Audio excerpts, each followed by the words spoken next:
वय वाढलं की माणूस शहाणा होतो. हे समाजाने सांगितलेलं सर्वात मोठं खोटं असू शकतं. कारण जर वयामुळे शहाणपण येत असतं, तर प्रत्येक वृद्ध माणूस शांत, प्रेमळ आणि समाधानी दिसला असता. पण वास्तव वेगळंय.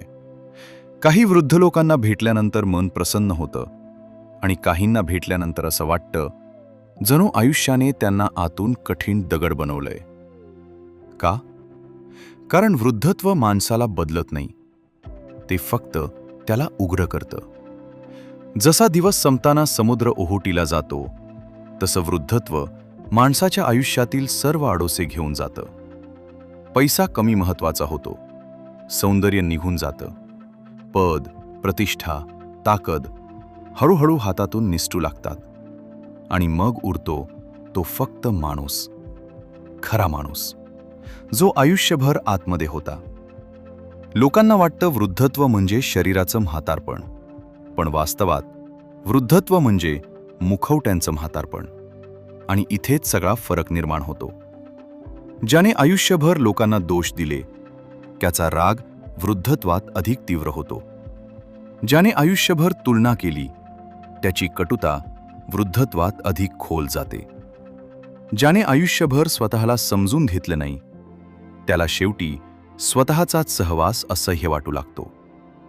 म्हणून काही वृद्ध लोक सतत भूतकाळात जगतात. ते प्रत्येक संभाषणात जुन्या जखमा उघडतात. कारण त्यांच्या आयुष्यातील घटना संपलेल्या असतात, पण त्या घटनांशी असलेली त्यांची लढाई संपलेली नसते. आणि ही एक गोष्ट फार कमी लोकांना समजते. माणूस घटनांमुळे दुःखी नसतो, तो त्या घटनांना सोडू न शकल्यामुळे दुःखी असतो. म्हणून काही वृद्ध लोक वयाने 70चे असतात, पण त्यांच्या आत अजूनही 30 वर्षापूर्वीचा राग जिवंत असतो. जुनं अपमान, जुनं नाकारलं जाणं, जुनं दुःख, आणि तेच त्यांच्या चेहऱ्यावर कटुतेच्या सुरकुत्या बनून दिसतं. पण काही लोक वेगळे असतात. त्यांनी आयुष्य जिंकलं नसतं, त्यांनी आयुष्य स्वीकारलं असतं. त्यांनी चुका केल्या असतात, त्यांना फसवलं गेलं असतं, त्यांनी नुकसान पाहिलेलं असतं. पण त्यांनी त्या अनुभवांना ओझं नाही बनवलं, ज्ञान बनवलं. आणि म्हणून त्यांच्या चेहऱ्यावर शांतता दिसते. कारण त्यांनी जगाला माफ केलं असतं, पण त्याहून महत्त्वाचं, त्यांनी स्वतःलाही माफ केलं असतं. लोक म्हणतात वृद्धत्व म्हणजे आयुष्याचा शेवट, पण कदाचित वृद्धत्व म्हणजे अंतिम परीक्षा. तुम्ही आयुष्यभर जे साठवलंय, तेच शेवटी तुमच्या चेहऱ्यावर दिसणार आहे.